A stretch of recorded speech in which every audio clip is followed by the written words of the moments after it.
Welcome po dito sa ating channel. Samahan niyo po ako na mag-explore ng iba't ibang kagamitan pagdating sa espiritual. Tara na po! Hello, magandang umaga po, magandang tanghali, magandang hapon, magandang gabi, mga ka-antingero-antingera ko dyan. Sana po nasa mabuti kayong kalagayan at syempre, sana maraming swerte ang dumating sa inyo. Sa video po na ito ay sasagutin po natin ang katanungan ng ating taga-subaybay. Isa sa ating mga taga-subaybay na ang tanong niya po ay, Ma'am, paano kung may gabay na hukluban? Medyo sensitibo po yan na tanong, ano?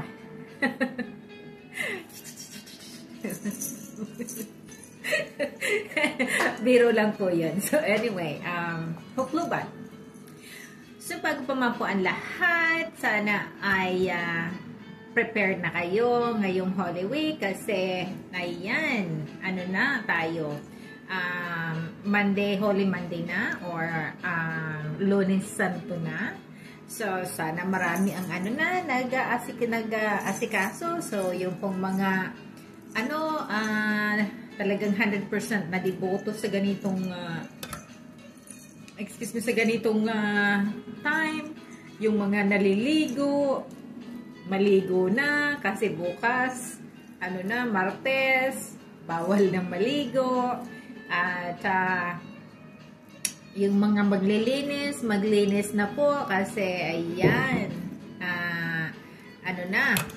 Lunes Santo na po tayo. So, ako po, nag-catch up po ako ng mga ginagawa ko at so anyway po, medyo interesting po ang katanungan ng ating taga-subaybay. So again, ang tanong, Ma'am, paano kung ang gabay na hukluban? Okay, unang-una po, respeto sa lahat, no judgment po, kasi ang lahat po ay may mga rason at lahat ay may kanya-kanyang pamamaraan kung papaano ang paggamit at paggawa at ng gabay. Ano po? So, unang-una po, sa ganitong usapan na spiritual, meron pong tinatawag na may mga nagja-judge, tulad sa akin, meron sa akin nagja-judge na not gonna say it. So, ganun lang po talaga ang buhay. Pero, unang-una, ang rason, ang katanungan, at sasagutin natin, ang rason bakit ba natawag na hukluban?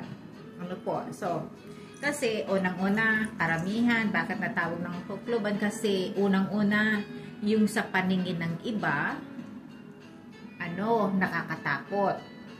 Another, yung naghihirap, kaya tinatawag na hukluban.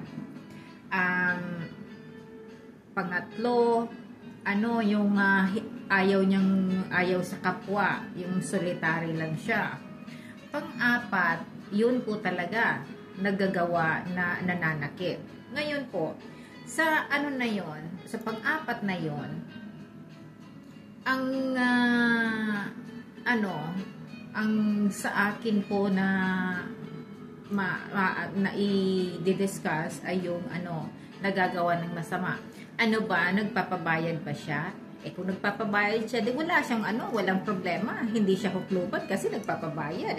Ang lahat naman na nagpapabayad, bakit ba? Hindi ito sa pagkapiloso po, tutuhanan lang tayo. Bakit? Sino ba ang nagpapabayad na na mabuti lahat ang ginagawa? Bakit? Kapag ginamot mo yung isa, totohanan lang ito, bato-bato sa langit, huwag tamaan, huwag magalit.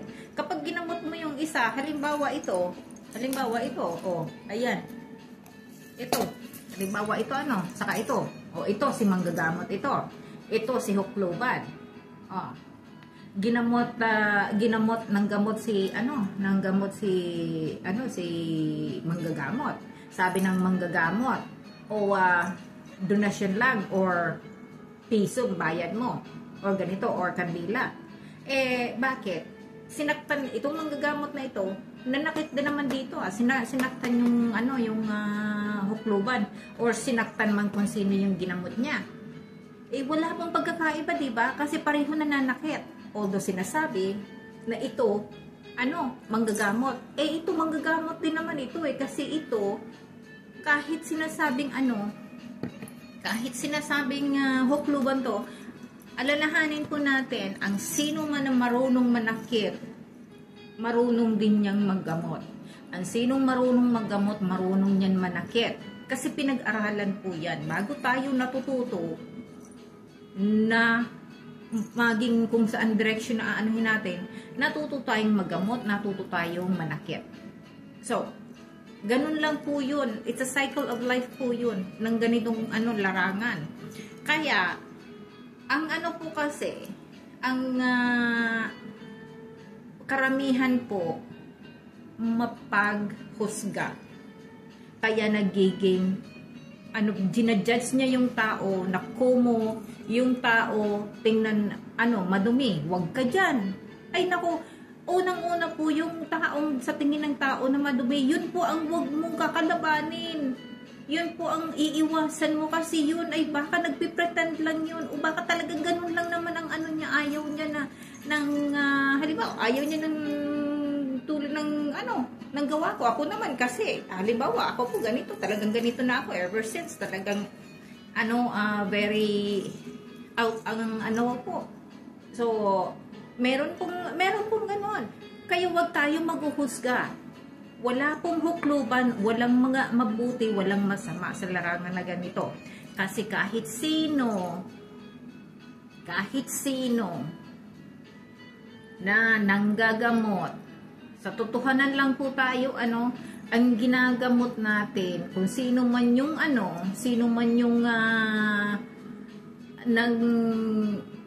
nanakit doon sa ginagamot, sinasaktan din naman nila yun. Yung iba nga nagkiklaim na kung ano-ano pa. Di ba? O paano naging mabuti yun? Ngayon, kung yung halimbawa, kung yung tao talagang hindi naman nananakit, sinasabi lang, okay, bumalik ka na sa pinanggalingan mo, bumalik ka na sa sa mundo mo, hindi na kita papatayin, hindi na kita ikukulong, lesson mo lang ito. O yun, hindi po yun hindi yun hukluban, hindi masama yun, hindi nananakit yun. Pero ang kasi, yun po, pag hukluban kasi sinabing hukluban, nagja-judge ang tao. Yung tao, tayo mismo ang nagsasabi na yan tao na yan ay hukluban. Ngayon, inumpisahan na po yun. Kaya huwag tayong judgmental sa mga tao na iba ang nila, ang appearance. Meron nga po dyan nagsabi na kuko daw ako kasi ganito ang itsura ko. So who cares? I love it. I love the way I look. I love the way I am. Why would I change? Di po ba? Bakit ako mag-change? So, ini-express yung sarili. So, wala pong hukluban, walang masama, walang mabuti. Ang lahat na tao, kaya nga tayo sinabing tao kasi lahat masama. So, hindi po hindi po ako kumbinsi sa tao na meron tayong nagja-judge tayo sa larangan ng ganito. So, halimbawa po, again, baka naman yung tao na yun nanakit kasi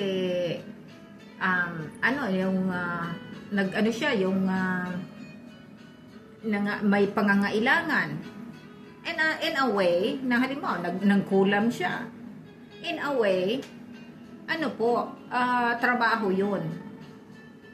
O, di ba? So, depende po sa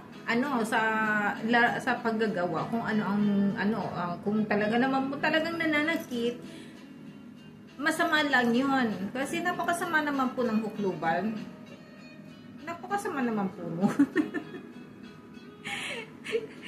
Kasi tinawag po ako hukluban, kaya may nagtawag po sa akin na hukluban ako, may nag-message po sa akin na hukluban ako, kaya hindi naman ako hukluban, tao naman ako. Lahat naman tayo pareho. Di po ba? So anyway, ngayon, ang ano po na yan ang gusto kong ang message na ano dito, wag tayong magja-judge sa tao. Kasi, ang lahat na ginagawa ng tao, may mga explanation. Unless na yung tao na yun nananakit ng walang dahilan, yun, may ano pa rin yun, posibleng iba pa rin yun. Kasi may ano na tayo ngayon, modern world na tayo ngayon. May mga science explanation ng mga ganan. Baka alam na natin. So baka kailangan ng professional help, ganon, di po ba? Pero wag naman tayo na na yung i-judge natin. So, yung yung ganyan na tanong na paano ba kung may gabay na hukluban, huwag naman. Ano naman yun? Medyo, hindi naman natin i-address na hukluban yung tao. Ano lang, iba lang ang pananaw niya sa buhay. Ano po? So, huwag tayong alisin natin ang pagja-judge ng tao sa larangan ng ganito. Ano po? So, sana, God bless to all, and peace to everybody. Bye!